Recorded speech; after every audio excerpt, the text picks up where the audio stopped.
नमस्कार मंडळी, स्वागत आहे तुमचं माझ्या चॅनलमध्ये मुक्तास किचन आणि ब्लॉग. चला आज बनवूया मस्त झटपट अशी पावभाजी. फ्लावर, बटाटा आणि एक गाजर मस्त थोडंसं मीठ टाकून आपल्याला पाणी टाकून उकडून घ्यायचंय. 5 ते 6 शिट्ट्या झाल्यानंतर कुकर शांत होऊन द्यायचा आहे.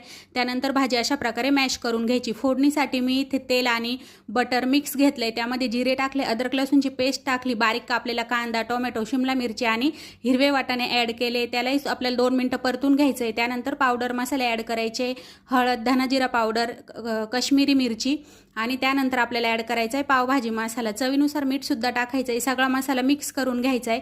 थोडंसं पाणी टाकून आपल्याला अगदी झाकण ठेवून 2 मिनिटं वाफवून घ्यायचं आहे, जेणेकरून तरी येईल आणि भाजी सुद्धा शिजेल. त्यानंतर मॅश केलेली पावभाजी ॲड करायची. तुमच्या आवडीनुसार पाणी ॲड करायचं, घट्ट पातळ पाहिजे तसं. लास्टला मस्त बटर ॲड करायचं आणि तयार आहे आपली पावभाजी. त्यानंतर तव्यावर थोडंसं तूप टाकायचं, पावभाजी मसाला टाकायचा, कोथिंबीर टाकायची, मस्त असा पाव शेकून घ्यायचा आणि गरम गरम पावभाजीवर ताव मारायचा.